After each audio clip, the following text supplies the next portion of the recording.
আসসালামু আলাইকুম রহমতুল্লাহ। প্রিয় দর্শক, আপনি কি কখনো এমন অনুভব করেছেন এই বিশাল দুনিয়ায় আপনি একা? কেউ বুঝতে চায় না আপনাকে, কারো ভালোবাসা যেন আপনার জন্য নেই। আজ আমরা বলবো এমন এক ভালোবাসার কথা যা একাকিত্বের অন্ধকারে আপনাকে আলোর পথে ডেকে আনে। আসুন শুনে নেই।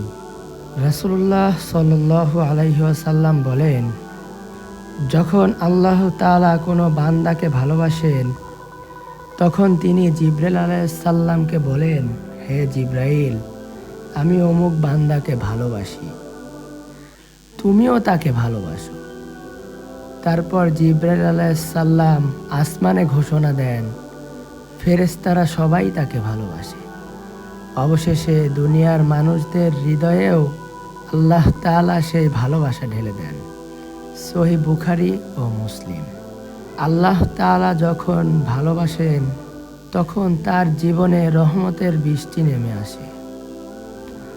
চোখে নামে শান্তির কান্না, আত্মার পরিশুদ্ধ কান্না।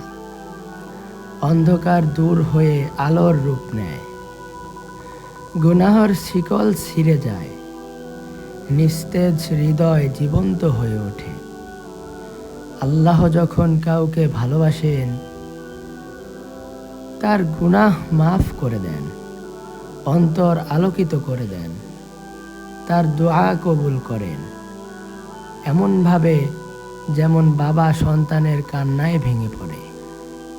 এক সাহাবী কাঁদতে কাঁদতে এসে রাসূলুল্লাহ সাল্লাল্লাহু আলাইহি ওয়াসাল্লামকে জিজ্ঞেস করলেন, ইয়া রাসূলুল্লাহ সাল্লাল্লাহু আলাইহি ওয়াসাল্লাম, কিয়ামতের দিন আমি কোথায় থাকব?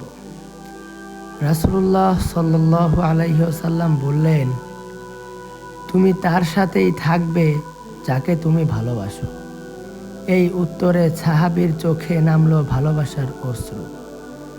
ভেবে দেখুন তো, যদি আপনি আল্লাহ ও রাসূল সাল্লাল্লাহু আলাইহি ওয়াসাল্লামকে ভালোবাসেন তবে আপনিও থাকবেন তাদের সাথেই, চিরন্তন জান্নাতে, শান্তির সেই ঘরে।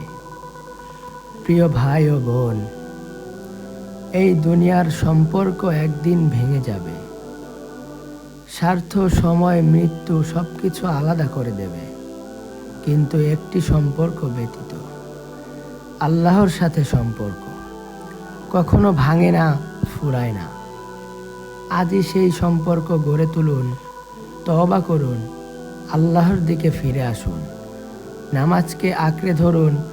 হয়তো আজ রাতেই আল্লাহ তাআলা ফেরেশতাদের বলবেন, আমি অমুক বান্দাকে ভালোবাসি।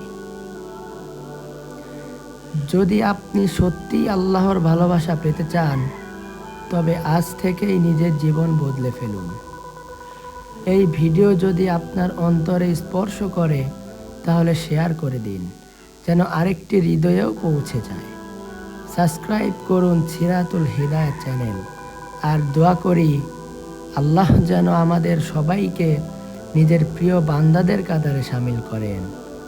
আমিন।